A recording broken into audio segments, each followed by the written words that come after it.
ಉಡುಪಿ ಜಿಲ್ಲೆಯ ಕುಂದಾಪುರದ ಐರೋಡಿ ವೆಂಕಟ ನರಸಿಂಹ ಹೆಬ್ಬಾರ್ ಮತ್ತು ಮಹಾಲಕ್ಷ್ಮಿ ದಂಪತಿಗಳ ಮಗಳಾಗಿ 12 ಫೆಬ್ರವರಿ 1945ರಂದು ಜನಿಸಿದ ವೈದೇಹಿಯವರ ನಿಜವಾದ ಹೆಸರು ಜಾನಕಿ ಎಂದು. ಇಷ್ಟೊಂದು ರಮ್ಯವಾಗಿತ್ತು ವಾತಾವರಣ, ಪ್ರಾಕೃತಿಕ ಪರಿಸರವೇ ಮೈದುಂಬಿ ಬಂದಿತ್ತು, ಎಷ್ಟು ಚೆನ್ನಾಗಿತ್ತು ಅನ್ನುವಂಥದ್ದು ನಮ್ಗೆ ಅರ್ಥ ಆಗಿದ್ದು ಯಾವಾಗ ಅಂತಂದ್ರೆ ಆ ವಾತಾವರಣವನ್ನ ಕೆಡಿಸುವ ಇನ್ನೊಂದು ಪ್ರಕ್ರಿಯೆ ಅಲ್ಲಿಗೆ ಬಂದಾಗ. ರಾಕ್ಷಸನಂತೆ ಕಂಡಿದ್ದಂತ ಮಿಲ್ಲು ಈಗ ಒಂದಿನ ಮಿಲ್ಲು ನಿಂತೋದ್ರೆ ಇವರು ಬದುಕೇ ಓರೆ ಕೋರೆ ಆಗೋಗುತ್ತೆ ಅನ್ನೋಷ್ಟರ ಮಟ್ಟಿಗೆ ಆಗೋಯ್ತು.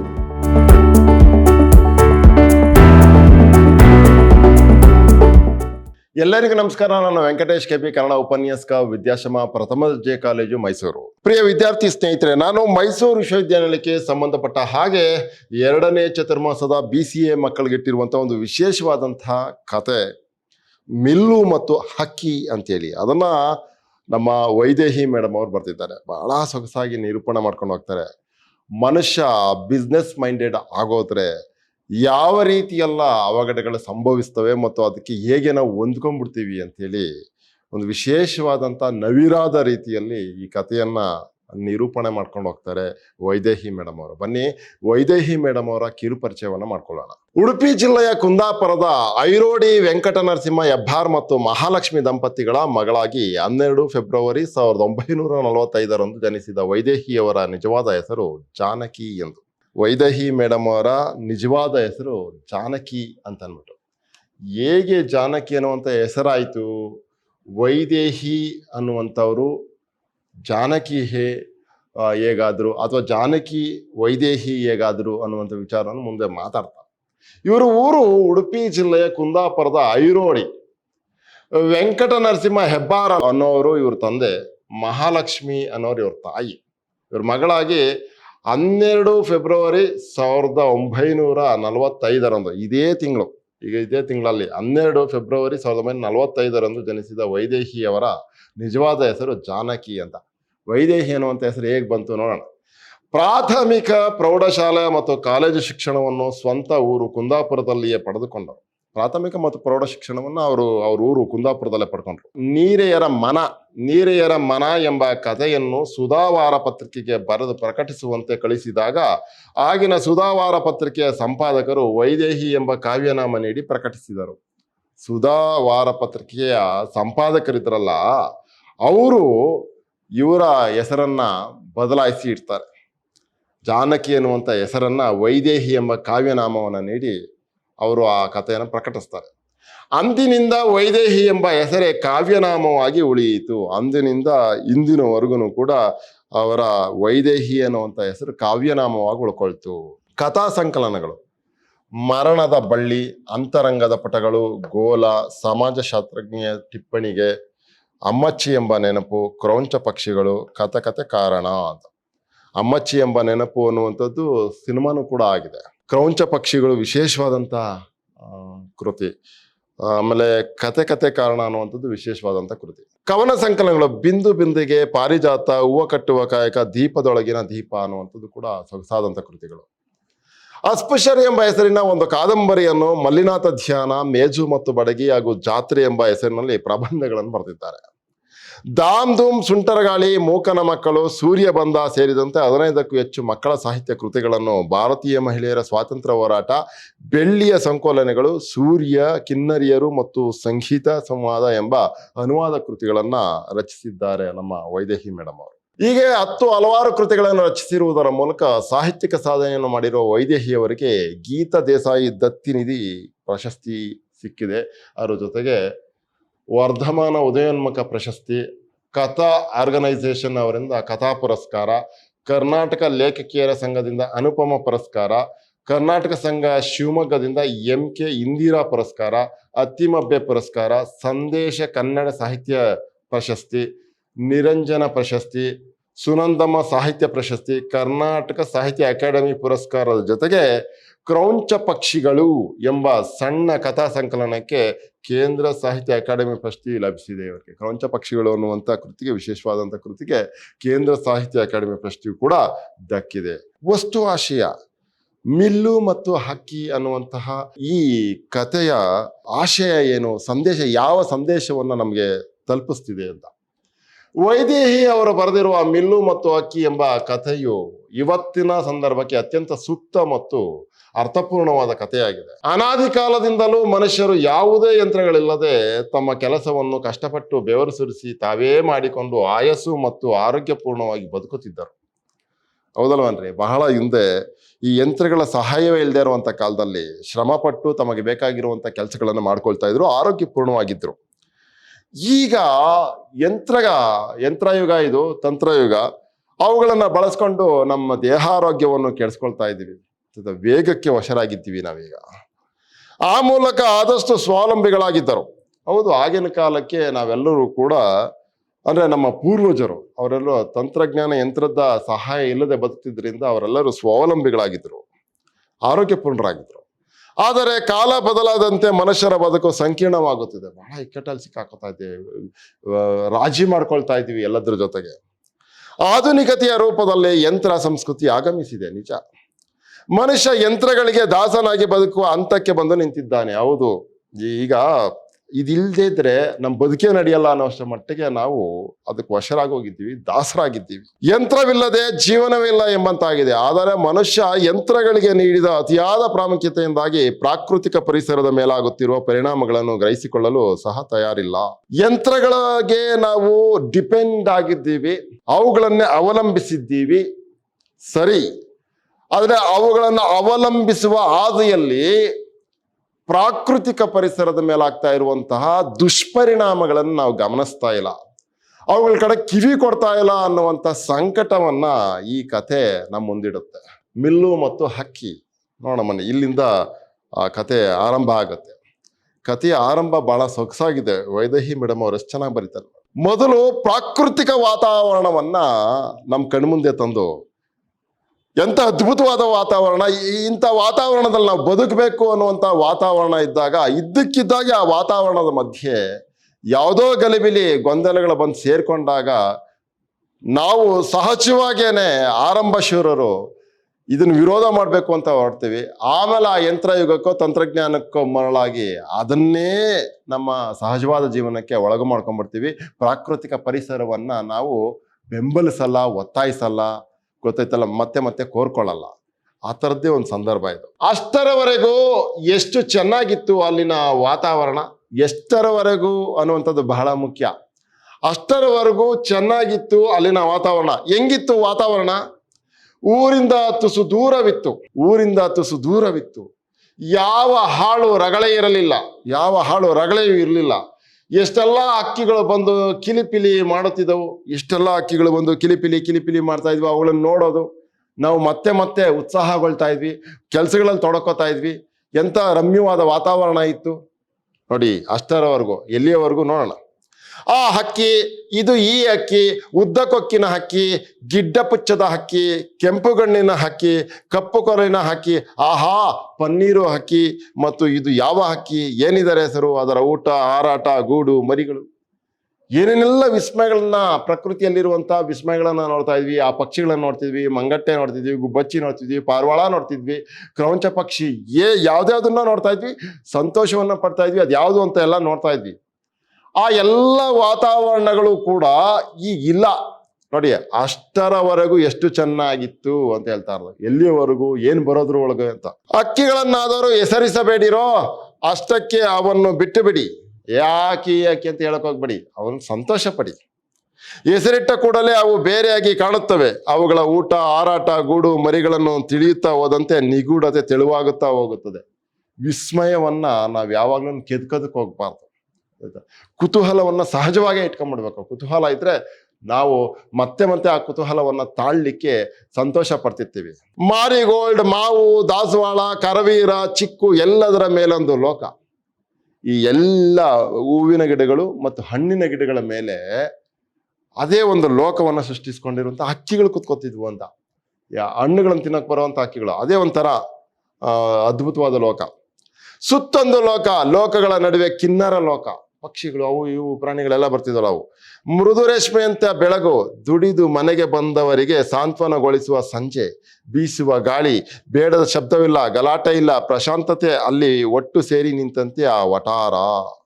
ಇದು ಬಹಳ ಮುಖ್ಯ ನೋಡಿ. ಇದನ್ನೇ ಹೇಳ್ತಾ ಇರೋದು ನೋಡಿ. ದುಡಿದು ಮನೆಗೆ ಬಂದವರಿಗೆ ಸಾಂತ್ವನಗೊಳಿಸುವ ಸಂಜೆ. ಈ ಎಲ್ಲ ವಾತಾವರಣಗಳು ಇರಬೇಕಾದ್ರೆ ಅಪ್ಪ ತುಂಬಾ ಆಯಾಸ ಆಗಿದೆ ಅಂತಂದಾಗ ಇದು ಅಕ್ಕಿ ಚಿಲಿಪಿಲಿ ಗುಡ್ತಾ ಇರೋದು, ಈ ಥರದ್ದೆಲ್ಲ ಇರುತ್ತೆ. ರಮ್ಯವಾಗಿರುತ್ತೆ, ಪ್ರಶಾಂತವಾದ ವಾತಾವರಣ, ಯಾವ ಗಲಿಬಿಲಿಯೂ ಇಲ್ಲ. ಆ ವಾತಾವರಣ ಎಂಥವ್ರಿಗಾದ್ರೂ ಇಷ್ಟ ಆಗುತ್ತಲ್ಲ. ಬೀಸುವ ಗಾಳಿ, ಬೇಡದ ಶಬ್ದವಿಲ್ಲ, ಗಲಾಟೆ ಇಲ್ಲ, ಪ್ರಶಾಂತತೆ. ಅಲ್ಲಿ ಒಟ್ಟು ಸೇರಿ ನಿಂತಂತೆ ಆ ವಟಾರ ಇತ್ತು, ಆ ಜನರು ವಾಸಿಸ್ತಾ ಇರುವಂತ ಸ್ಥಳ ಇತ್ತು. ಹೀಗಿರ್ಬೇಕಾದ್ರೆ, ಆದರೆ ಇದೆಲ್ಲ ಈಗಿತ್ತು ಎಂದು ಅರಿವಾದದ್ದಾದರೂ ಯಾವಾಗ? ಅಯ್ಯೋ, ಇಷ್ಟೊಂದು ಪ್ರಶಾಂತವಾಗಿತ್ತು, ಇಷ್ಟೊಂದು ರಮ್ಯವಾಗಿತ್ತು ವಾತಾವರಣ, ಪ್ರಾಕೃತಿಕ ಪರಿಸರವೇ ಮೈದುಂಬಿ ಬಂದಿತ್ತು, ಇಷ್ಟು ಚೆನ್ನಾಗಿತ್ತು ಅನ್ನುವಂಥದ್ದು ನಮ್ಗೆ ಅರ್ಥ ಆಗಿದ್ದು ಯಾವಾಗ ಅಂತಂದ್ರೆ, ಆ ವಾತಾವರಣವನ್ನ ಕೆಡಿಸುವ ಇನ್ನೊಂದು ಪ್ರಕ್ರಿಯೆ ಅಲ್ಲಿಗೆ ಬಂದಾಗ ಅಂತ. ಅಲ್ಲೊಂದು ಮಿಲ್ಲು ಬಂದು ಘೋ ಎಂದು ಹೊರಳುತ್ತಾ ಕೆಲಸ ಶುರು ಮಾಡಿದಾಗ. ಇದು ಯಾವಾಗ ಅಂತ, ಅಯ್ಯೋ ಯಾವಾಗ್ಲೂ ಚಿಲಿಪಿಲಿ ಶಬ್ದ ಕೇಳಿಸ್ತಾ ಇತ್ತಲ್ಲ, ಆ ಪಕ್ಷದ ಈ ಪಕ್ಷದ್ದು, ಈಗೇನು ಡರೋ ಅಂತ ಕೇಳಿಸ್ತಾ ಇದೆಯಲ್ಲ. ಆ ಫ್ಲೋರ್ ಮಿಲ್ ಅಂತಂದ್ರೆ ನಾವು ರಾಗಿ ಬೀಸ್ತೀವಲ್ಲ, ಈಗ ಇದು ಅಕ್ಕಿ ಬೀಸ್ತೀವಲ್ಲ, ಗೋಧಿ ಬೀಸ್ತೀವಲ್ಲ, ಆ ಮಿಲ್ಲು ಅದು ಬಂದಾಗ ಅಯ್ಯೋ ಈಗ ಇದ್ಯಾವುದು ಗೊರ್ರ ಅಂತ ಕೇಳ್ತಾ ಇದೆಯಲ್ಲ, ಅಕ್ಕಿ ಶಬ್ದ ಕೇಳ್ತಾ ಇಲ್ಲ, ಪಾರಿವಾಳ ಗುಡ್ರಾಕತ್ ಕೇಳಿಸ್ತಾ ಇಲ್ಲ, ಈ ಥರದ್ದೆಲ್ಲ ಆಗ ನಮ್ಗೆ ನೆನಪಾಗ್ತಿತ್ತು. ಆಗ ಎಂಥ ವಾತಾವರಣದಲ್ಲಿ, ರಮ್ಯ ವಾತಾವರಣದಲ್ಲಿ ನಾವು ಇದ್ದೋ, ಈಗ ಅದನ್ನು ಎಷ್ಟು ಮಿಸ್ ಮಾಡ್ಕೋತಾ ಇದೀವಿ ಅನ್ನೋಂಥದ್ದು ಅವ್ರಿಗೆ ಅರ್ಥ ಆಯ್ತು. ಈ ಶಬ್ದದ ಅಡಿಯಲ್ಲಿ ಮತ್ತೇನು ಕೇಳದೆ ಕೇವಲ ಅದೊಂದೇ ಕೇಳತೊಡಗಿದಾಗ, ಈ ಮಿಷಿನ್ ಶಬ್ದ ಕೇಳೋದು ಒಂದು ಬಿಟ್ರೆ ಇನ್ನೇನು ಕೇಳಿಸ್ತಿರ್ಲಿಲ್ಲ. ಆವಾಗ ನಮ್ಗೆ ಆ ಶಬ್ದಗಳೆಲ್ಲ ಕೇಳಿಸ್ತಾನೆ ಇಲ್ವಲ್ಲಪ್ಪ ಅನ್ನೋ ಶುರುವಾಯಿತು. ಅಲ್ಲಿನ ಅರೆವಾಸಿ ಜನ ಹೌವಾರಿದರು, ಬೇರೆ ಕಡೆಯಿಂದ ಬಂದು ವಾಸ ಇರೋರು ಹೌವಾರಿದರು, ಆಶ್ಚರ್ಯಕ್ಕೊಳಗಾದ್ರು, ಗಾಬರಿ ಆದ್ರು. ಇದೆಲ್ಲಿಂದ ಬಂತು ಗ್ರಾಚಾರ? ಇದೆಲ್ಲಿಂದ ಬಂತಪ್ಪ ಗ್ರಾಚಾರ? ಈಗೇನಿದು, ಇದು ಹೊಸ ಶಬ್ದ, ಇದೇನಿದು ಅಂತ. ಊರೊಳಗೆ ಎಲ್ಲಿಯೂ ಜಾಗವಿರಲಿಲ್ಲವೇ ಇವನಿಗೆ ಇದು ಮುಂದುವರಿಯಲು ಬಿಡಬಾರದು. ಇಂಥ ಪ್ರಶಾಂತವಾದ ವಾತಾವರಣದಲ್ಲಿ ಇವನು ತಂದು ಈ ಮಿಲ್ಲನ್ನು ಇಟ್ಟಿದ್ದಾನೆ, ಇದನ್ನ ಹೀಗೆ ಮುಂದುವರಿಯೋದಕ್ಕೆ ನಾವು ಬಿಡಬಾರ್ದು ಅಂತನ್ಬಿಟ್ಟು ಆ ವಠಾರದ ಅಥವಾ ಅಲ್ಲಿಯ ಏರಿಯಾದ ಜನಗಳು ಮಾತಾಡ್ಕೊಂಡ್ರು. ಹೋಗಿ ಸರಿ ಗಲಾಟೆ ಮಾಡಬೇಕು. ಹೆಂಗಸರೆಲ್ಲ ತೀರ್ಮಾನ ಮಾಡ್ಕೊಂಡ್ರೆ, ಹೋಗಿ ಸರಿಯಾಗಿ ಗಲಾಟೆ ಮಾಡ್ಬೇಕು ನಾವು. ಅವನ್ನ ಹಿಂಗೆಲ್ಲಪ್ಪ ಇಂಥ ಶಾಂತವಾದ ವಾತಾವರಣದಲ್ಲಿ ತಂದು ಇಲ್ಲಿ ಇಟ್ಟಿದ್ಯಲ್ಲ, ಒಂದು ಸ್ವಲ್ಪ ದೂರದಲ್ಲಿ ಇಟ್ಕೋಬೇಕಲ್ವ ನೀನು ಅಂಗಡಿನ ಅಂತ ಅಂದ್ಬಿಟ್ಟು ಕೇಳೋಣ ಅಂತ. ಕೇಳದಿದ್ದರೆ ಸ್ಟೇ ಆರ್ಡ್ರು ತರಬೇಕು. ಅವನೇನ ಕೇಳಿಲ್ಲ ಅಂತಂದ್ರೆ ಸ್ಟೇ ಆರ್ಡ್ರು ತರೋಣ, ಕೋರ್ಟ್ಗೆ ಹೋಗಿ ಅವ್ನು ನಿಲ್ಲಿಸ್ಬೇಕು ಅಂತ. ಒಂದು ಓದುವ ಹಾಗಿಲ್ಲ, ಬರೆಯುವ ಹಾಗಿಲ್ಲ, ಪರೀಕ್ಷೆಗೆ ತಯಾರಾಗುವ ಮಕ್ಕಳ ಕಷ್ಟವಂತೂ ಹೇಳಿ ಸುಖವಿಲ್ಲ. ಹೀಗೆ ದಿನ ಚರ್ಚೆ ಆಗುವುದೆಲ್ಲ ಸಮ. ಒಂದು ಓದೋದಕ್ಕೆ ಬರೆಯೋಕ್ಕಾಗಿಲ್ಲ, ಮಕ್ಕಳಿಗೆ ತುಂಬಾ ಡಿಸ್ಟರ್ಬ್ ಆಗ್ತಾ ಇದೆ, ಪರೀಕ್ಷೆ ಸಮಯದಲ್ಲೂ ತುಂಬಾ ಕಿರಿಕಿರಿ ಆಗ್ತಾ ಇದೆ ಅಂತೇಳಿ ಅಲ್ಲಿರೋ ಹೆಂಗಸರೆಲ್ಲ ಒಂದೇ ಸಮ ಮಾತಾಡ್ಕೊಂಡ್ರು. ಆದರೆ ಮುಂದೊತ್ತುವವರು ಯಾರು? ಆದ್ರೆ ಹೋಗಿ ಆ ಮಿಲ್ ಹತ್ರ ಹೋಗಿ ನೀನ್ ಮಾಡ್ತಾ ಇರೋದು ಸರಿ ಇಲ್ಲ ಕಣೆ, ದೂರ ಇಟ್ಕಳೆ ಅಂತ ಹೇಳೋರು ಯಾರು? ಆದ್ರೆ ಮುಂದೊತ್ತುವವರು ಯಾರು? ಯಾರಿಗೂ ಬಿಡುವಿರಲಿಲ್ಲ. ಆಯ್ತಾ? ಬೆಕ್ಕಿನ ಕತ್ತಿಗೆ ಗಂಟೆ ಕಟ್ಟೋರು ಯಾರು ಅನ್ನುವಂತ ಪ್ರಶ್ನೆ ಇದೆ. ಆಫೀಸಿಗೆ ಹೋಗುವವರು ಆಫೀಸಿಗೆ ಹೋದರು, ಕಾಲೇಜ್ಗೆ ಹೋಗುವವರು ಕಾಲೇಜ್ಗೆ ಹೋದರು, ಮನೆಯಲ್ಲಿ ಉಳಿದವರು ಕೆಲಸಗಳಲ್ಲಿ ಮುಳುಗಿದರು. ಅಯ್ಯೋ ಅದರಿಂದ ಡಿಸ್ಟರ್ಬ್ ಆಗ್ತಾ ಇದೆ, ತೊಂದರೆ ಆಗ್ತಾ ಇದೆ ಅಂತ ಎಲ್ಲರೂ ಮಾತಾಡಿದ್ರು. ಯಾರು ಹೋಗಿ ಅಲ್ಲಿ ಪ್ರಶ್ನೆ ಮಾಡ್ಲಿಲ್ಲ. ಆಫೀಸ್ಗೆ ಹೋಗೋರು ಆಫೀಸ್ಗೆ ಹೋದ್ರು, ಕಾಲೇಜ್ಗೆ ಹೋಗೋರು ಕಾಲೇಜ್ಗೆ ಹೋದ್ರು, ಮನೇಲಿ ಇರೋರು ಮನೆಯಲ್ಲ ಉಳ್ಕೊಂಡ್ರು. ಹೆಂಗಸರು ಮಿಲ್ಲಿನ ಬಾಗಿಲಿಗೆ ಹೋಗಿ ಮಾತಾಡುವ ಪಂಚಾಯತ್ಗೆ ಅಂತೂ ಖಂಡಿತ ಇಲ್ಲ. ಹೆಂಗಸರು ಮಿಲ್ಲಿನ ಹತ್ರ ಹೋಗಿ ಮಾತಾಡುವಂತ ಪಂಚಾಯತ್ಗೆ ಅದು ಆ ಪ್ರಮೇಯನೇ ಇಲ್ಲ ಬಿಡಿ. ಅದು ಎಷ್ಟು ಮರ್ಯಾದಸ್ಥ ಪ್ರದೇಶವೆಂದರೆ, ಗಂಡಸರಿದ್ದಂತೆ ಅಂಗಡಿ ಬಾಗಿಲು ಹೆಂಗಸರು ಹೋಗಿ ಮನೆಗೆ ಬೇಕಾದಂತಿರುವುದು ಕೂಡ ಮರ್ಯಾದೆಯ ಪ್ರಶ್ನೆ ಆಗಿತ್ತು ಎಂದ ಮೇಲೆ. ಗಂಡಸರು ಇರ್ಬೇಕಾದ್ರೆ ಹೆಂಗಸರು ಹೊರಗಡೆ ಹೋಗಿ ಯಾವುದೇ ಕಾರಣಕ್ಕೂ ಮನೆಗೆ ಬೇಕಾಗಿರುವಂತ ಸಾಮಾನು ತರ್ತಿರ್ಲಿಲ್ಲ. ಅಷ್ಟು ಮರ್ಯಾದಸ್ಥ ವಠಾರ ಅದು ನೋಡಿ. ಅಂತಲ್ಲಿಯೂ ಗಂಡಸರು ಮನೆಯಲ್ಲಿಲ್ಲದ ವೇಳೆ ಎಂದರೆ ಸಂಜೆ ಹೊರಗೆಲ್ಲೋ ಹೋಗಿದ್ದ ವೇಳೆ, ನಿಧಾನ ಕತ್ತಲಾಗುತ್ತಿರುವಾಗ ಇಬ್ಬರು ಮೂವರು ಹೆಂಗಸರು ಮೆಲ್ಲಗೆ ಮಿಲ್ಲಿಗೆ ಹೋದ್ರು. ಏನೋ ಮಾತಾಡ್ತಾ ಇದ್ದಾರೆ. ರಾತ್ರಿ 8ರವರೆಗೂ ಹೊರಳುವುದೇ ಉದ್ಯೋಗ ಮಾಡಿಕೊಂಡ ಆ ಮಿಲ್ಲಿಗೆ ಯಜಮಾನ ನೌಕರ ಎಲ್ಲ ಒಬ್ಬನೇ ಇದ್ದ. ರಾತ್ರಿ 8 ಗಂಟೆವರೆಗೂ ಕೂಡ ಬರೋ ಅಂತ ಬೀಸ್ತಾ ಇತ್ತ. ಆ ಮಿಲ್ಲಿಗೆ ನೌಕರನು ಅವನೇ, ಮಾಲೀಕನು ಅವನೇ ನೋಡಿ. ಆ ಮಿಲ್ಲಿಗೆ ಯಜಮಾನ ನೌಕರ ಎಲ್ಲ ಒಬ್ಬನೇ ಇದ್ದ. ಒಳಗೆ ಇಣುಕಿದರೆ 2-3 ಬಗೆಯ ಮಿಷಿನು. ಒಳಗೆ ಅದ್ರೊಳಗಡೆ ಅವನ ಮಿಷಿನ್, ಫ್ಲೋರ್ ಮಿಲ್ ಅಂಗಡಿಯನ್ನ ಇಣುಕಿ ನೋಡಿದ್ರೆ 2-3 ಮಿಷಿನ್ ಇದೆ. ಒಂದನ್ನಂತೂ ಹುಗಿದು ಸಜ್ಜಾಗಿ ಅತ್ತಿತ್ತ ಅಲುಗಾಡದಂತೆ ಸಿಮೆಂಟು ಹಾಕಿ ಭದ್ರಗೊಳಿಸಿದ್ದ. ನೆಲ ಕೂತಿದ್ದ ಅಂತ ಹೇಳ್ತಾರೆ, ಸಿಮೆಂಟ್ ಹಾಕಿ ಭದ್ರಗೊಳಿಸಿದ್ದ. ಅದರ ಈ ತರ ನೋಡಿ. ಸಕ್ಕರೆ, ಮೆಣಸಿನ ಪುಡಿ ಇತ್ಯಾದಿಗಳಿಗೆ ಒಂದು ಇಟ್ಟಿಗೆ ಅಂತಂದ್ರೆ ಮಾಮೂಲಿ ನೀವು ಗೋಧಿ ಹಿಟ್ಟು ಮಾಡ್ಸೋಕೆ, ರಾಗಿ ಹಿಟ್ಟು ಮಾಡ್ಸೋದಕ್ಕೆ, ಅಕ್ಕಿ ಹಿಟ್ಟು ಮಾಡ್ಸೋದಕ್ಕೆ ಅದಕ್ಕೊಂದು ಮಿಷಿನು ಅಂತ. ಒಂದು ಹೀಗೆ ಇವರನ್ನು ಕಂಡದ್ದೇ ಗಿರಾಕಿಗಳನ್ನು ಕಂಡ ಸಂತೋಷದಲ್ಲಿ ಮಾತಿಗೆ ಆರಂಭಿಸಿದ. ಇವರು ನಿಲ್ಸೋದಕ್ಕೆ ಅಂತ ಮಾತಾಡಕ್ಕೆ ಬಂದಿದ್ರು. ಈ ಮಿಷಿನ್ಗಳನ್ನೆಲ್ಲ ನೋಡ್ತಾ ಇದ್ರು. ಇವ್ರನ್ನ ನೋಡಿದ ತಕ್ಷಣನೇ ಆ ಮಿಲ್ಲಿನ ಮಾಲೀಕ ನೌಕರ ಆಗಿದ್ನಲ್ಲ ಒಬ್ನೇ, ಅವನು ಮಾತಾಡೋದಕ್ಕೆ ಆರಂಭಿಸ್ತ. ಕೈ ಮುಗಿದು ಕೂರಲು ಹೇಳುತ್ತಿದ್ದೆ. ಅವನು ಮಾತಾಡ್ತಾ ಇದ್ದಾನೆ, ಬನ್ನಿ ಬನ್ನಿ ಬನ್ನಿ. ಕೈ ಮುಗಿದ್ಬಿಟ್ಟು ಕೂತ್ಕೊಳ್ಳೋದಕ್ಕೆ ಹೇಳ್ತಿದ್ದೆ, ಆದ್ರೆ ಇಲ್ಲೆಲ್ಲ ಧೂಳೆ ತುಂಬೈತೆ ನೋಡಿ. ಹೇಳುತ್ತಿದ್ದೆ ಧೂಳು ಅನ್ನುತ್ತಾ ಕೈ ತಿಕ್ಕಿಕೊಂಡ. ಅವನ ಅಂದಾಜು ಇನ್ನೂ ಇದೆ, ಅವನು ಇನ್ನೂ ಏನೋ ಹೇಳ್ಬೇಕಾಗಿದ್ದು ಇನ್ನೂ ಇದೆ, ಅಥವಾ ಈ ಅಂಗಡಿಯನ್ನು ಇನ್ನೂ ಎಕ್ಸ್ಟೆಂಡ್ ಮಾಡ್ತಾನೆ ಅನ್ನುವಂಥದ್ದನ್ನು ಹೇಳ್ತಾನೆ ನೋಡಿ. ಇದು ಸಣ್ಣ ಮಟ್ಟಿನಲ್ಲಿ ಶುರು ಮಾಡಿದ್ದಷ್ಟೇ. ಇದನ್ನ ಒಂದು ಸಣ್ಣ ಮಟ್ಟದಲ್ಲಿ ನಾನು ಶುರು ಮಾಡಿದ್ದೀನಿ. ಈಗ ಮುಂದಕ್ಕೆ ನೋಡಿ, ಪ್ರದೇಶದವರೆಲ್ಲ ಸಹಕಾರ ಇದ್ದರೆ ಗೆದ್ದೇನು. ನೀವು ಈ ವಟಾರದವರು, ಈ ಏರಿಯಾದವರೆಲ್ಲ ನನ್ಗೇನಾದ್ರು ಸಹಕಾರ ಕೊಟ್ರೆ ನಾನು ಗೆಲ್ತೀನಪ್ಪ, ಸಕ್ಸಸ್ ಆಯ್ತೀನಿ ಅಂತ ಹೇಳ್ತಾ ಇದ್ದಾರೆ. ಪ್ರದೇಶದವರೆಲ್ಲರ ಸಹಕಾರ ಇದ್ದರೆ ಗೆದ್ದೇನೋ, ತಾನು ಹೊರಗಿಂದ ಆರ್ಡರ್ ತರುವ ತಲೆ ಬಿಸಿ ಇಲ್ಲ.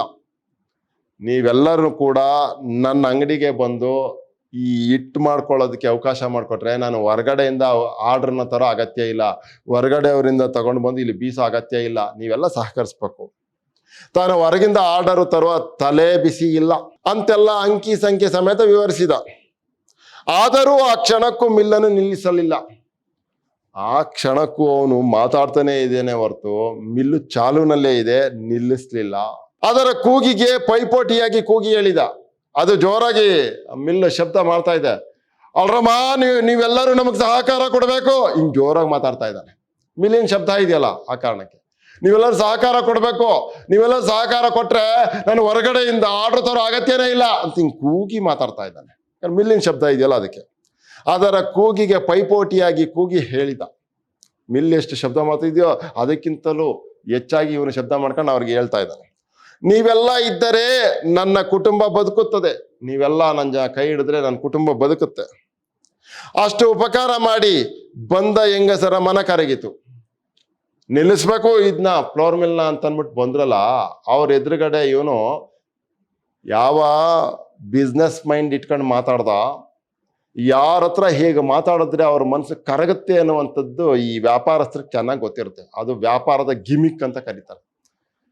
ನಿಲ್ಲಿಸ್ಬೇಕು, ಪ್ರೊಟೆಸ್ಟ್ ಮಾಡಬೇಕು ಅಂತ ಹೋಗಿದ್ದ ಹೆಣ್ಮಕ್ಳೆಲ್ಲ ಮನ್ಸೇ ಕರಗೋಯ್ತು ಅವ್ರಿಗೆ ನೋಡಿ ಅಲ್ಲಿ. ಅಷ್ಟು ಉಪಕಾರ ಮಾಡಿ ಬಂದ ಹೆಂಗಸರ ಮನ ಕರಗಿತು. ಅಯ್ಯೋ ಪಾಪ ಕಣೆ ಅಂತ ಮಾತಾಡ್ಕೊಳಕ್ ಶುರು ಆದ್ರು. ಆದರೂ ತಮ್ಮ ಸಂಕಟ ಬೇರೆಯೇ, ಆದ್ರೂ ಅವ್ರ ಸಂಕಟ ಬೇರೆ, ಆದ್ರೂ ಹೇಳೋಣ ಅಂತ ಹೇಳ್ತಾರೆ. ನೋಡಪ್ಪ, ಈಗೀಗೆ ಗಲಾಟೆಯಲ್ಲಿ ನನ್ನ ತಲೆಯೆಲ್ಲ ಸಿಡಿದು ಆರುತ್ತಿದೆ. ನೋಡಪ್ಪ, ಈ ತಲೆಯಲ್ಲೇ ನನಗೆ ಸಿಡಿದು ಆರ್ತಾ ಇದೆ ಈ ಗಲಾಟೆಗೆ, ಆಗ್ತಾ ಇಲ್ಲ.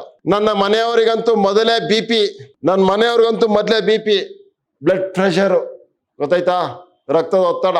ಅಷ್ಟೇಯಾ, ಈ ನಮೂನೆ ಹಿಟ್ಟಿನ ಗಾಳಿ ಇನ್ನು ಬೀಸ್ತಾ ಇದ್ದಾಗ ಹಿಟ್ಟಿನ ಗಾಳಿ ಬೀಸುತ್ತೆ, ಉಸಿರಾಡಿದರೆ ದಮ್ಮು ಶುರುವಾಗದೆ. ಅದ್ನೇನಾದ್ರೂ ಈ ಹೊಗೆ ಅಂದ್ರೆ ಈ ಧೂಳು ನಾವೇನಾದ್ರು ಉಸಿರಾಡಿದ್ರೆ ದಮ್ ಬಂದ್ಬಿಡಲ್ವ ನಮ್ಗೆ ಹೇಳ್ತಾ ಇರೋದು. ನಮ್ಮ ಮನೆಯ ಡಬ್ಬಿಯ ಮೇಲೆಲ್ಲ ಹಿಟ್ಟಿನ ಧೂಳು.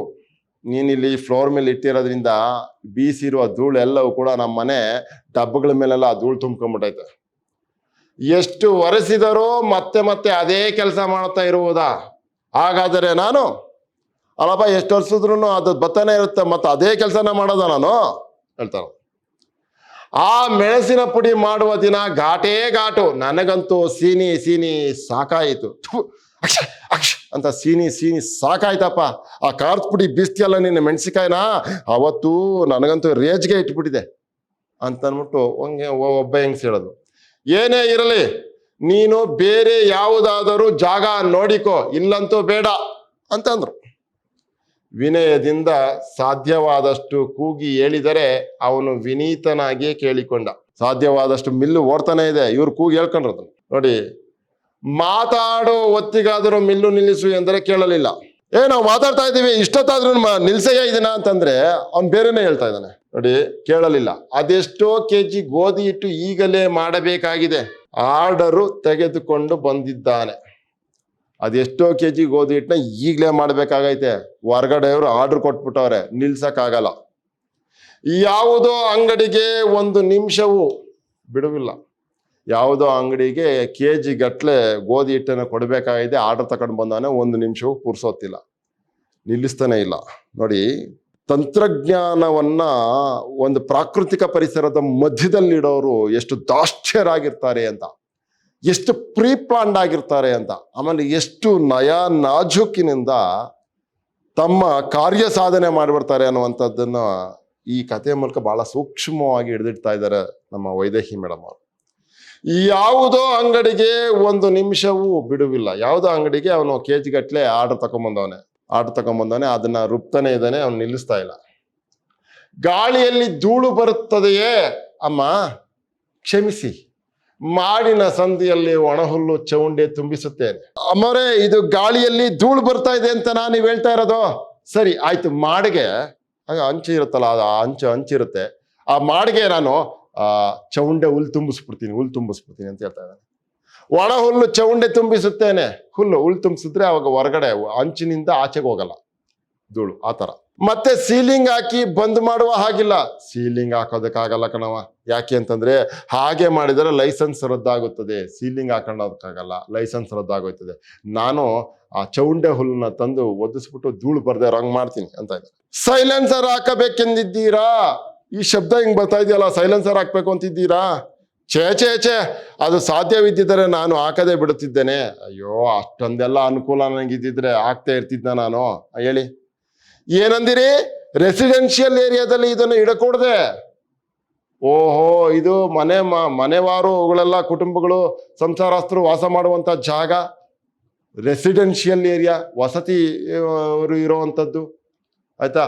ಇಂಥ ಏರಿಯಾದಲ್ಲಿ ಕಮರ್ಷಿಯಲ್ ಆಗಿ ಇದನ್ನು ಇಡಬಾರ್ದು ಅಂತ ಹೇಳ್ತಾ ಇದ್ದೀರಾ? ಇದು ರೆಸಿಡೆನ್ಷಿಯಲ್ ಏರಿಯಾ ಅಂತ ಹೇಳ್ತಾ ಇದ್ದೀರಾ? ನೋಡಿ, ಇದನ್ನು ಇಡಕೂಡದೆ ಮತ್ತೆಲ್ಲಂತೆ ಇಡುವುದು, ಮತ್ತೆಲ್ಲಪ್ಪ ಇಡೋದು? ಕೋರ್ಟಿಗೆ ಹೋಗುತ್ತೀರಾ? ದಯವಿಟ್ಟು ಹಾಗೆಲ್ಲ ಮಾತಾಡಬೇಡಿ. ಕೋರ್ಟ್ಗೆ ಹೋಗ್ತೀರಾ? ಹಾಗೆಲ್ಲ ಮಾತಾಡಬೇಡಿ, ದಯವಿಟ್ಟು ಹಂಗೆಲ್ಲ ಮಾತಾಡಬೇಡಿ. ಈ ಯಾರೋ ಓಕಿಲ್ಲದ ಗಂಡಸರು ನಿಮ್ಮ ತಲೆಯೊಳಗೆ ಇದನ್ನೆಲ್ಲ ತುಂಬಿಸಿ ಕಳಿಸಿದ್ದಾರೆ. ಯಾರೋ ಕೆಲಸ ಇಲ್ದೇ ಇರೋರು, ಮಾಡಕ್ ಕೆಲಸ ಇಲ್ದೇ ಇರೋರು, ಅವರು ನಿಮ್ ತಲೆಗೆ ಇದನ್ನೆಲ್ಲ ತುಂಬ ಕಳ್ಸಿದ್ದಾರೆ.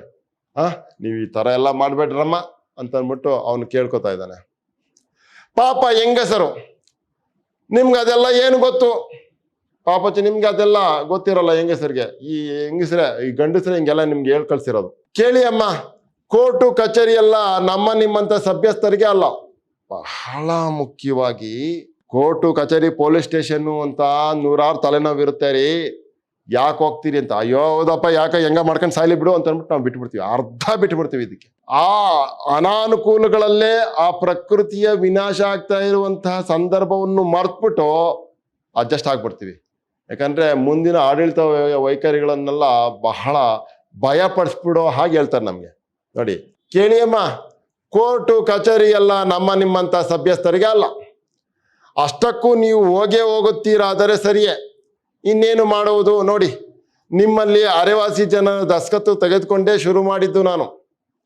ಅಯ್ಯೋ, ಹಂಗೂ ಹೋಗ್ತೀನಿ ಅಂತಂದ್ರೆ ಹೋಗಿ, ಏನು ಮಾಡೋಕ್ಕಾಯ್ತದೆ? ಆದರೆ ನೀವು ಇಲ್ಲಿದ್ದೀರಲ್ಲ, ನಿಮ್ಮಗಳ ಒಪ್ಪಿಗೆ ತೆಗೆದುಕೊಂಡೆ ನಾನು ಇದನ್ನು ಆರಂಭ ಮಾಡಿದ್ದು.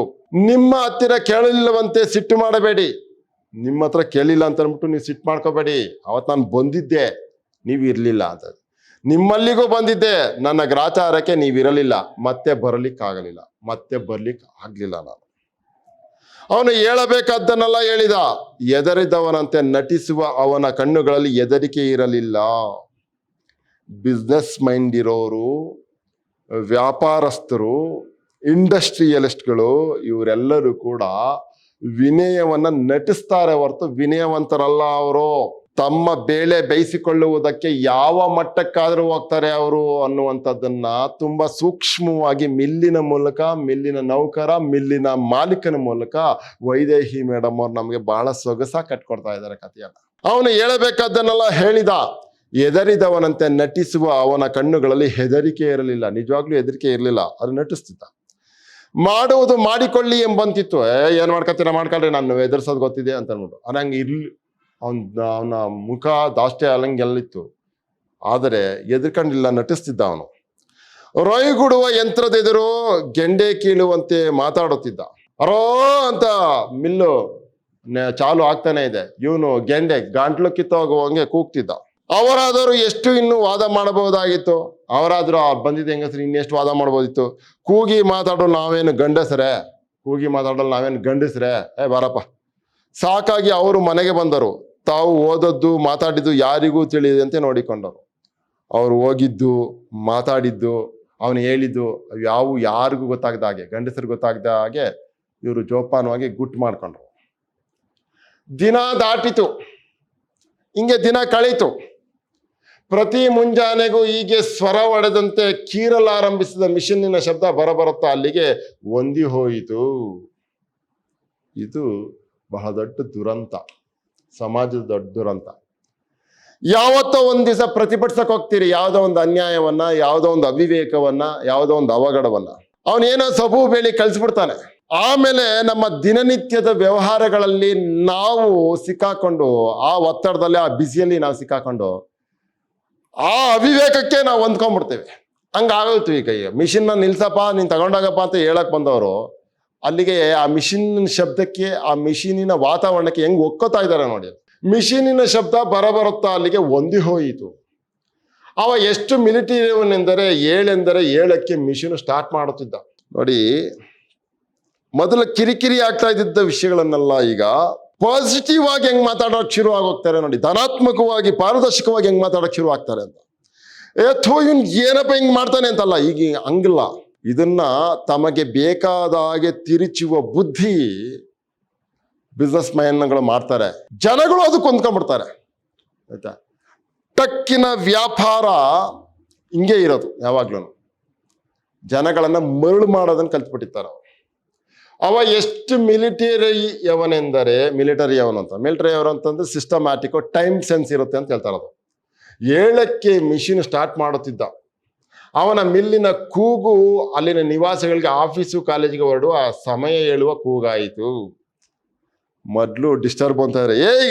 ಈಗ ಅವನು ಸ್ಟಾರ್ಟ್ ಮಾಡ್ದ, 7 ಗಂಟೆ ಆಗಿರ್ಬೇಕೀಗ, ಸ್ಟಾರ್ಟ್ ಆಯ್ತು, ಅವನು ಬಂದ ಅಂತೇಳಿ ಅವನು ಒಂಥರ ಅಲಾರಾಮ್ ತರ ಆಗೋದ ಒಕ್ಕಂಬಿಟ್ಟವ್ರೆ.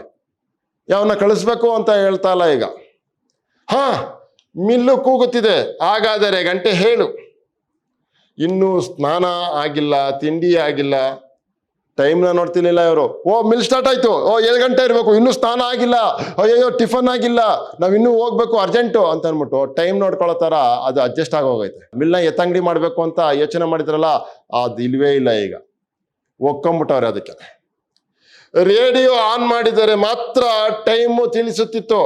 ಇದು ಆಗಲ್ಲ. ರೇಡಿಯೋ ಆನ್ ಮಾಡಿದ್ರೆ ಮಾತ್ರ ಟೈಮ್ ತಿಳಿಸ್ತಿತ್ತು. ಇದು ಹಂಗಲ್ಲ. ಇವ್ರೇನು ಇದ್ರು ಮನೇಲಿ ಇದ್ರು ಕೂಡ ಅವನು ಸ್ಟಾರ್ಟ್ ಮಾಡ್ದಟ್ಲೆ ಇದು 7 ಗಂಟೆ ಕರೆಕ್ಟಾಗಿ ಅಂತ ಗೊತ್ತಾಯ್ತಿತ್ತು. ಅಂತಂದ್ರೆ ಆ ಯಂತ್ರ ಪರಿಸ್ಥಿತಿಗೆ, ಆ ತಂತ್ರಜ್ಞಾನಕ್ಕೆ, ವಾಣಿಜ್ಯಕ್ಕೆ, ಬಿಸ್ನೆಸ್ ಮೈಂಡ್ಗೆ ಇವರು ಒಕ್ಕೋತಾ ಇದ್ದಾರೆ. ತಂತಾನೆ ಅಲ್ಲಿನ ಜನರ ಬದುಕನ್ನು ಖಡಕ್ ಸಮಯಕ್ಕೆ ಒಳಪಡಿಸಿತ್ತು. ಆ ಸಮಯಕ್ಕೆ ಒಳಪಡಿಸಿತ್ತು. ಹೀಗೆ ನಿಧಾನವಾಗಿ ಜನಮನವನ್ನು ಗೆಲ್ಲುತ್ತಾ ಅಡಿಗೆ ಮನೆಗೂ ಕಾಲಿಟ್ಟು. ಎಲ್ಲವೂ ಹಂಗೇನೆ. ಈಗ ಗೋಧಿ ಹಿಟ್ಟು ಬಹಳ ಅರ್ಜೆಂಟ್ ಇತ್ತೆ. ಕಾಲು ಬುಡದಲ್ಲಿಯೇ ಮಿಷನ್ ಇದೆಯಲ್ಲ, ಅಯ್ಯೋ ಗೋಧಿ ಹಿಟ್ಟು ಅರ್ಜೆಂಟ್ ಇತ್ತ, ಅಯ್ಯೋ ಇಲ್ಲೇ ಪಕ್ಕದಲ್ಲೇ ಐತಲ್ಲ ಮಿಷಿನ್, ಹೋಗಿ ಬೀಸಿಸ್ಕೊಂಡ್ ಬಂದ್ಬಿಡ್ಬೋದು. ಸಣ್ಣ ಮಕ್ಕಳು ಕೂಡ ಮಾಡಿಸಿಕೊಂಡು ಬರಬಹುದು, ಸಣ್ಣ ಮಕ್ಕಳು ಕೂಡ ಹೋಗಿ ಮಾಡಿಸ್ಕೊಂಡ್ ಬರ್ಬೋದು. ಅವ್ನು ನಮ್ಗೆ ಪರಿಚಯ ಏನು ಸಮಸ್ಯೆ ಇಲ್ಲ ಅಂತ ಎತ್ತಂಗಡಿ ಮಾಡ್ಬೇಕು ಅಂತಿದ್ದವ್ರು ಎಲ್ಲ ಹೆಂಗ್ ರಾಜಿ ಆಗೋಗ್ತಾ ಇದಾರೆ ನೋಡಿ. ಇಷ್ಟೇ ದೂರ. ಹಿಂದೆ ಒಂದು ಸಕ್ಕರೆ ಪುಡಿಗೋ, ರವೆಗೋ, ಹಿಟ್ಟಿಗೋ ಎಲ್ಲಿಗೋ ಹೋಗ್ಬೇಕಿತ್ತು. ಹಿಂದೆ ಒಂದು ಸಕ್ಕರೆ ಹಿಟ್ಗೋ, ಗೋಧಿ ಹಿಟ್ಗೋ, ರವೆಗೋ ಎಲ್ಲಿ ಹೋಗ್ಬೇಕಾಯ್ತು. ಈಗ ಇಲ್ಲೇ ಪಕ್ಕದಲ್ಲೇ ಐತೆ ಅಂತಾರೆ. ಪಕ್ಕದಲ್ಲಿ ಇರೋದೇ ಸಮಸ್ಯೆ ಅನ್ನುವಂಥದ್ದನ್ನ ಮರ್ತಾಗವ್ರೆ. ಈಗ ಮನೆಯ ಗಂಡಸರಿಗೆ ಸಂಜೆ ಇಂತಹದೇ ಕೆಲಸ. ಸಂಜೆ ಅಲ್ಲದಿದ್ದರೆ ಬೆಳಿಗ್ಗೆ ಹೋಗುವಾಗ ತೆಗೆದುಕೊಂಡು ಹೋಗಿ ಮಿಲ್ಲಿನಲ್ಲಿಟ್ಟು ಸಂಜೆ ಬರುವಾಗ ತರುವುದೇನು, ಅದಕ್ಕಾಗಿ ಎಷ್ಟು ದೂರ ನಡೆಯುವುದೇನು. ಸಂಜೆ ಹೋಗ್ಬೇಕಾದ್ರೆ ಅಲ್ಲಿ ಇಟ್ಬಿಟ್ಟು ಹೋಗಿ ಮಾಡಿಟ್ಟಿರ್ತಾರೆ, ಸಂಜೆ ಬರ್ಬೇಕಾದ್ರೆ ಎತ್ಕೊಂಬನ್ನಿ, ಅದಕ್ಕೋಸ್ಕರ ಅಷ್ಟು ದೂರ ನಡಿಬೇಕಾ ಅನ್ನೋ ಅಷ್ಟರ ಮಟ್ಟಿಗೆ ಒಗ್ಗೋಗ್ತಾ ಇದ್ದಾರೆ ಅಲ್ಲಿಗೆ. ಅದಕ್ಕಾಗಿ ಎಷ್ಟು ದೂರ ನಡೆಯುವುದೇನು. ರಾಕ್ಷಸನಂತೆ ಕಂಡಿದ್ದ ಮಿಲ್ಲು ಎಷ್ಟು ಬೇಗ ಸ್ನೇಹಿತನಾಯಿತು. ಇದು ಬಹಳ ಮುಖ್ಯ. ರಾಕ್ಷಸನಂತೆ ಕಂಡಿದ್ದ ಮಿಲ್ಲು ಎಷ್ಟು ಬೇಗ ಸ್ನೇಹಿತನಂತಾಯಿತು. ಒಂದು ದಿನ ಆ ಮಿಲ್ಲು ನಿಂತರೆ ಅಲ್ಲಿ ಬದುಕೇ ಓರೆಕೋರೆಯಾಗುವಷ್ಟು. ರಾಕ್ಷಸನಂತೆ ಕಂಡಿದ್ದಂತ ಆ ಮಿಲ್ಲು ಈಗ ಒಂದಿನ ಮಿಲ್ಲು ನಿಂತೋದ್ರೆ ಇವ್ರ ಬದುಕೇ ಓರೆಕೋರೆ ಆಗೋಗುತ್ತೆ ಅನ್ನೋಷ್ಟರ ಮಟ್ಟಿಗೆ ಆಗೋಯ್ತು. ಈ ರೀತಿಯಾಗಿ ನಾವು ಟೆಕ್ನಾಲಜಿಗೆ, ವಾಣಿಜ್ಯಕ್ಕೆ ಬಿಸ್ನೆಸ್ಗೆ ಹೊಂದ್ಕೊಂಡ್ಬಿಡ್ತಾ ಇದ್ದೀವಿ. ಪ್ರಾಕೃತಿಕ ಪರಿಸರದ ಮೇಲಾಗ್ತಾ ಇರುವಂತ ದುಷ್ಪರಿಣಾಮಗಳನ್ನ ಮರ್ತು ಬಿಡ್ತಾ ಇದ್ದೀವಿ. ಒಂದು ದಿನ ಮಿಲ್ಲು ನಿಂತರೆ ಅಲ್ಲಿ ಬದುಕೆ ಓರೆಕೋರೆಯಾಗುವಷ್ಟು ನಾವು ಅಡಿಕ್ಟ್ ಆಗೋಗ್ತಾ ಇದ್ದೀವಿ. ಅಡಿಕ್ಷನ್ ಇದಲ್ಲ. ದಿನವೆಲ್ಲ ಅದರ ಸದ್ಯ ಇಲ್ಲದೆ ಬಿಕೋ ಎನಿಸುವಷ್ಟು, ಅಯ್ಯೋ ಏನೋ ಸೈಲೆಂಟ್ ಆಗ್ಬಿಡುತ್ತಲ್ಲ, ಓ ಮಿಲ್ಲೇ ಇಲ್ಲ ಕಣ್ರಿ, ಇದಕ್ಕೆ ಅಡ್ಜಸ್ಟ್ ಆಗ್ಬಿಟ್ಟಿದೀವಿ, ಅದು ಬಿಕೋ ಅಂತನ್ನ ಈಗ ಬಿಕೋ ಅಂತ ಇದೆ, ಅದರ ಸದ್ದಿಲ್ದೇನೆ ಅಂತ ಹೇಳ್ತಾ ಇರೋದು. ಹಿಟ್ಟಿನ ಗಿರಣಿ, ಇಲ್ಲಿ ಎಲ್ಲಾ ಬಗೆಯ ಹಿಟ್ಟನ್ನು ಮಾಡಿಕೊಡಲಾಗುತ್ತೆ ಎಂಬ ಬೋರ್ಡು ಈಗ ಧೈರ್ಯವಾಗಿ ನಿಂತಿತು. ಎತ್ತಂಗಡಿ ಮಾಡ್ತಿದ್ರಲ್ಲ, ಈಗ ಇಲ್ಲಿ ಎಲ್ಲಾ ತರದ ಹಿಟ್ಟನ್ನು ಮಾಡಿಕೊಡಲಾಗುತ್ತದೆ, ಅದಾಯ್ತಾ, ಇಲ್ಲಿ ಎಲ್ಲಾ ಬಗೆಯ ಹಿಟ್ಟನ್ನು ಮಾಡಿಕೊಡಲಾಗುತ್ತೆ ಎಂಬ ಬೋರ್ಡು ಈಗ ಧೈರ್ಯವಾಗಿ ನಿಂತಿತು. ನಮ್ಮ ಸೋಗಲಾಡಿತನ ಇದೆಯಲ್ಲ, ನಮ್ಮ ಸೋಮಾರಿತನ ಇದೆಯಲ್ಲ, ನಮ್ಮ ಉದಾಸೀನದ ಬುದ್ಧಿ ಇದೆಯಲ್ಲ, ಈ ಉದಾಸೀನದ ಬುದ್ಧಿಯೇ ಬಂಡವಾಳ ಆಗೋಗುತ್ತೆ ಎಲ್ಲ ಬಿಸ್ನೆಸ್ ಮ್ಯಾನ್ಗಳಿಗೆ. ಮಿಲ್ಲಿನವರಂತೂ ಬೇಕಾದವನೇ ಆದ, ಮಿಲ್ಲಿನವನಂತೂ ಬೇಕಾದವನೇ ಆಗೋದ, ಹೆಂಗೆ ಬೇಕಾದ್ರೂ. ಇಟ್ಟು ಹೋದರೆ ಸೈ ಅಡಿ ನಮಗೆ ಬೇಕಾದವನೇ ಆದ, ನಮಗೆ ಬೇಕಾದ್ರೆ ರಾಗಿನೋ ಅಕ್ಕಿನೋ ಗೋಧಿನೋ ಇಟ್ಬಿಟ್ಟು ಹೋದ್ರೆ ಸೈ, ಉಡಿ ಮಾಡಿ ಮನೆ ಬಾಗಿಲಿಗೆ ಕಳಿಸಿಕೊಡುವ. ಎಲ್ಲ ಅವ್ರು ಅಲ್ಲೋಗಿ ಇಟ್ಬಿಡ್ಬೇಕು, ನಾವೇನು ಹೋಗ್ಬೇಕಾಗಿಲ್ಲ, ಅವನೇ ತಂದು ಕೊಟ್ಬಿಡ್ತಾನೆ. ಅಪ್ಪ ತುಂಬಾ ಒಳ್ಳೆಯವನಪ್ಪ. ಆಗ ಶಬ್ದ ಮಾಡುತ್ತೆ, ಅಪ್ಪ ಕಿರಿಕಿರಿ, ನಮ್ಮ ಯಜಮಾನ್ರಿಗೆ BP, ಮಕ್ಕಳು ಓದಕ್ ಆಯ್ತಾ ಇಲ್ಲ ಪರೀಕ್ಷೆ, ಹಿಂಗೆಲ್ಲ ಮಾತಾಡ್ತಾ ಇದ್ರು. ಈಗ ಒಕ್ಕೊಂಬಿಟ್ಟವ್ರೆ, ಆಯ್ತಾ. ಒಗ್ಗಿಕೊಳ್ಳುವುದು, ಒಗ್ಗಿಸುವ ಚಾಕಚಕ್ಯತೆ ಈ ವ್ಯಾಪಾರಸ್ಥರಿಗಿರುತ್ತೆ. ಈಗ ಕೆಲಸಕ್ಕೆ ಜನವಿದೆ, ಆ ವಟಾರಕ್ಕೆಲ್ಲ ಅನುಕೂಲವೇ ಅನುಕೂಲ. ಕಾಲು ಬುಡದಲ್ಲಿಯೇ ಅನುಕೂಲಗಳಿದ್ದರೆ ಕೆಲಸಗಳೆಲ್ಲ ಎಷ್ಟು ಹಗುರ, ಸೋಮಾರಿಗಳಾಗ್ತಾ ಇರೋದು. ಅನುಕೂಲಗಳನ್ನ ಇನ್ನೊಂದು ಯಾವುದೋ ಅವಿವೇಕದ ಮೇಲೆ ಅಥವಾ ವಿವೇಕದ ಮೇಲೆ ಅವಿವೇಕವನ್ನ ಮಾಡೋದಿದೆಯಲ್ಲ, ಅದಕ್ಕೆ ಜನಗಳು ಒಕ್ಕೋತಾ ಇದ್ದಾರೆ, ಮತ್ತು ಅದೇ ಸರಿ ಅನ್ಕೋತಾ ಇದ್ದಾರೆ. ಸಮಯ ಎಷ್ಟು ಉಳಿತಾಯ, ಮಿಲ್ಲಿನ ಹಿಂದೆಯೇ ಜನರ ಅನುಕೂಲಕ್ಕಾಗಿ ಮತ್ತು ಏನೆಲ್ಲ ಬಂದವು. ಕಾಲು ಬುಡದಲ್ಲಿಯೇ ಅನುಕೂಲಗಳಿದ್ದರೆ ಕೆಲಸಗಳೆಲ್ಲ ಎಷ್ಟು ಹಗುರ, ಸಮಯ ಎಷ್ಟು ಉಳಿತಾಯ. ಕಾಲು ಬುಡ ಪಕ್ಕದಲ್ಲೇನೆ, ಮೊದಲು ದೂರದಲ್ಲಿ ಇಡಬೇಕು ಅಂತಿದ್ರು. ಅಲ್ಲಪ್ಪ ಹುಡುಗರು ಮಕ್ಕಳೆಲ್ಲ ಇರೋದಕ್ಕಾಗಲ್ಲಪ್ಪ, ಒಂದ್ ಸ್ವಲ್ಪ ದೂರ ಇಟ್ಕೊ, ನೀನು ಊರಿಂದ ಆಚೆಗೆ ಇಟ್ಕೋ, ಶಬ್ದ ಬರುತ್ತೆ ಅಂತ ಹೇಳ್ತಾ ಇದ್ರು. ಈಗ ಕಾಲು ಬುಡದಲ್ಲಿಯೇ ಇದ್ರೆ ಏನೆಲ್ಲ ಅನುಕೂಲ ಅಂತ ಮಾತಾಡ್ತಾ ಇದ್ದಾರೆ. ಯಾವುದಕ್ಕೂ ಈಗ ದೂರ ಹೋಗುವುದೇ ಬೇಡ. ಆದರೂ ಆಶ್ಚರ್ಯ, ಈಗಲೂ ಅಲ್ಲಿನ ಜನರಿಗೆ ಸಮಯ ಉಳಿಯುತ್ತಿಲ್ಲ. ಅದೇ ಗಡಿಬಿಡಿ, ಓಡಾಟ ಧಣಿವು, ಸಮಯ ಉಳಿತಾ ಇಲ್ಲ. ಅಯ್ಯೋ ಆ ದೂರ ಯಾರ್ರಿ ಹೋಗೋರು ಅಂತ ಮೊದ್ಲು ಹೇಳ್ತಾ ಇದ್ರು, ಈಗ ಪಕ್ಕದಲ್ಲೇ ಐತೆ, ಆದ್ರೂ ಅವ್ರಿಗೆ ಸಮಯ ಸಾಕಾಗ್ತಾ ಇಲ್ಲ. ಬಿಸ್ನೆಸ್ಸಿನ ಒಳಗಡೆ ತಲ್ಲೀನರಾಗೋಗಿದ್ದಾರೆ ಅವರು. ಕಳೆದು ಹೋದ ಸಂಜೆ ಮುಂಜಾವುಗಳ ನೆನಪು ಕಾಡುವುದಿಲ್ಲ. ಹಕ್ಕಿಗಳು ಬರುತ್ತವೆ, ಹಾಡುತ್ತವೆ, ಆದರೆ ಅವು ಹಾಡುವುದು ಯಾರ ಅನುಕೂಲಕ್ಕಾಗಿ ಅಲ್ಲ. ಮಿಲ್ಲಿನ ಗಲಾಟೆಯಲ್ಲಿ ಅದೆಲ್ಲ ಕೇಳುವುದೂ ಇಲ್ಲ, ಕೇಳಬೇಕೆನಿಸುವುದೂ ಇಲ್ಲ. ಎಷ್ಟು ಸೊಗಸಾಗಿರುವಂತ ವಿಷಯಗಳನ್ನು ಹೇಳ್ತಾ ಇದ್ದಾರೆ ನೋಡಿ. ನಾವುಗಳು ಹಿಂಗಾಗೋಗಿದ್ದೀವಿ. ಕಳೆದು ಹೋದ ಸಂಜೆ ಮುಂಜಾವುಗಳ ನೆನಪು ಕಾಡುವುದಿಲ್ಲ. ಪ್ರಶಾಂತವಾದ ಸಂಜೆ, ಪ್ರಶಾಂತವಾದ ಮುಂಜಾವು, ಇದೆಲ್ಲ ಹೊರಟಾಯ್ತಲ್ಲ ಈ ಮಿಲ್ ಬಂದ ಮೇಲೆ. ಅಯ್ಯೋ ನಾವು ಬಹಳ ಹಿಂದೆ ಹಿಂಗಿದ್ವಿ ಅಪ್ಪ, ಆರೋಗ್ಯಪೂರ್ಣವಾಗಿದ್ವಿ, ಅದಿಲ್ವಲ್ಲ ಈಗ ಅನ್ನುವಂಥದ್ದು ಈಗ ಯಾರಿಗೂ ಕಾಡ್ತಾ ಇಲ್ಲ. ಆ ನೆನಪು ಒಗ್ಗೋಗಿದ್ದಾರೆ, ವ್ಯಾಪಾರೀಕರಣಕ್ಕೆ ಒಗ್ಗೋಗಿದ್ದಾರೆ. ಹಕ್ಕಿಗಳು ಬರುತ್ತವೆ, ಆಡುತ್ತವೆ, ಆದರೆ ಅವು ಆಡುವುದು ಯಾರ ಅನುಕೂಲಕ್ಕಾಗಿ ಅಲ್ಲ. ಮಿಲ್ ಆದ್ರೆ ನಮ್ಮ ಅನುಕೂಲಕ್ಕೆ. ಹಕ್ಕಿಗಳಾಡಿದ್ರೆ ಏನು ಪ್ರಯೋಜನ? ಅನುಕೂಲ ಸಿಂಧುಗಳು ನಾವು. ಹಕ್ಕಿಗಳು ಆಡ್ಲಿ ಬಿಡ್ಲಿ. ಈಗ ಮಿಲ್ ಎತ್ಬಿಟ್ಟಿದ್ರೆ ಅಯ್ಯೋಯ್ಯೋ ದೂರಕ್ಕೆ ಹೋಗ್ಬೇಕಪ್ಪ ಈಗ ಅಂತ ಇದ್ರು. ಈ ಕಾಲು ಬುಡದಲ್ಲೇ ಇದೆಯಲ್ಲ ಮಿಲ್ಲು, ಅನುಕೂಲ ಆಗೋಯ್ತು. ಇಲ್ಲಿ ಒಂದು ಹುಡುಗನ್ ಕಳ್ಸಿದ್ರು ಮಿಲ್ ಮಾಡಿ ಕಳ್ಸ್ಬಿಡ್ತಾನೆ ಅಂತ ಮಾತಾಡ್ತಾ ಇದ್ವಿ. ಹಕ್ಕಿಗಳ ಹಾಡನ್ನ ಕೇಳಿಸ್ಕೊಂಡು ನಮ್ಮ ಮನಸ್ಸು ಪ್ರಶಾಂತವಾಗಿರುತ್ತೆ, ವಾತಾವರಣ ಪ್ರಶಾಂತವಾಗಿರುತ್ತೆ, ತುಂಬಾ ಚೆನ್ನಾಗಿರುತ್ತೆ, ಸ್ವಚ್ಛಂದವಾಗಿರುತ್ತೆ. ಯಾವ ದುಷ್ಪರಿಣಾಮವು ಪ್ರಕೃತಿ ಮೇಲೆ ಬೀರೋದಿಲ್ಲ. ಮರಗಿಡಗಳಿದ್ರೆ ಅಂತನ್ಬಿಟ್ಟು ಅವುಗಳ ಬಗ್ಗೆ ಯೋಚನೆನೇ ಇಲ್ಲ ನಮಗೆ. ಅವು ಆಡುವುದು ಯಾರ ಅನುಕೂಲಕ್ಕಾಗಿ ಅಲ್ಲ, ಆದ್ರೆ ಮಿಷಿನರಿ ನಮ್ಮ ಅನುಕೂಲಕ್ಕಿದೆ ಅನ್ನೋ ಅಂತ ಅರ್ಥ ಅದು. ಮಿಲ್ಲಿನ ಗಲಾಟೆಯಲ್ಲಿ ಅದೆಲ್ಲ ಕೇಳುವುದೂ ಇಲ್ಲ. ಮಿಲ್ಲಿನ ಗಲಾಟೆಯಲ್ಲಿ ಅವೆಲ್ಲ ಕೇಳೋದು ಇಲ್ಲ. ನಮ್ಮ ಅಂತರಂಗ ವ್ಯಾಪಾರೀಕರಣಕ್ಕೆ ಒಗ್ಗೋಗಿರೋದ್ರಿಂದ ಸ್ವಚ್ಛಂದವಾದಂಥ ಯಾವ ವಿಷಯಗಳು ಕೂಡ ನಮ್ಮ ಮನದ ಪಟಲವನ್ನು ತಟ್ಟುತ್ತಾ ಇಲ್ಲ. ಮಿಲ್ಲಿನ ಗಲಾಟೆಯಲ್ಲಿ ಅದೆಲ್ಲ ಕೇಳುವುದೂ ಇಲ್ಲ, ಕೇಳಬೇಕೆನಿಸುವುದೂ ಇಲ್ಲ ಅಂತ ಹೇಳ್ತಾರೆ. ಪ್ರಿಯ ವಿದ್ಯಾರ್ಥಿ ಸ್ನೇಹಿತರೆ, ಇಲ್ಲಿಗೆ ಮಿಲ್ಲು ಮತ್ತು ಅಕ್ಕಿ ಅನ್ನುವಂಥ ಒಂದು ಈ ವಿಶೇಷವಾದಂಥ ಕತೆ ಮುಕ್ತಾಯ ಆಗುತ್ತೆ. ಈ ಕಥೆಯನ್ನ ಕೇಳಿದ ಮೇಲೆ ನಿಮ್ಮ ಅಂತರಂಗದಲ್ಲಿ ಪ್ರಾಕೃತಿಕವಾಗಿ ಆಗ್ತಾ ಇರುವಂಥ ದುಷ್ಪರಿಣಾಮಗಳನ್ನ ನಾವು ಹೇಗೆ ಎದುರಿಸುವುದು ಅನ್ನುವಂಥದ್ದನ್ನ ನೀವು ಯೋಚನೆ ಮಾಡಬೇಕು. ನೀವು ವಾಣಿಜ್ಯದ ಕಡೆಗೆ ಮನಸ್ಸು ಮಾಡಿದ್ರೆ, ಏನೋ ಬಿಸ್ನೆಸ್ ಮಾಡಬೇಕು ಅಂತ ಇದ್ದಾಗ ಪ್ರಾಕೃತಿಕ ಪರಿಸರವನ್ನ ಹಾಳು ಮಾಡಬಾರದು ಅನ್ನುವಂಥ ಸಹಜವಾದ ತಿಳುವಳಿಕೆ ನಿಮ್ಗಿದ್ದಾಗ ನಮ್ಮ ಮುಂದಿನ ಭವಿಷ್ಯ ಚೆನ್ನಾಗಿರ್ಲಿಕ್ಕೆ ಸಾಧ್ಯ ಆಗುತ್ತೆ ಅನ್ನುವಂಥ ಅರಿವು ನಿಮಗೆ ಬಂದಿದ್ದೇ ಆದ್ರೆ ಈ ಕಥೆಯನ್ನ ಕೇಳಿಸ್ಕೊಂಡಿದ್ದಕ್ಕೆ ಸಾರ್ಥಕ ಆಯ್ತು ಅಂತ ನಾನು ಭಾವಿಸ್ಕೊಳ್ತೀನಿ. ಎಲ್ಲರಿಗೂ ಒಳ್ಳೇದಾಗ್ಲಿ. ಮತ್ತೆ ಸಿಗೋಣ. ನಮಸ್ಕಾರ.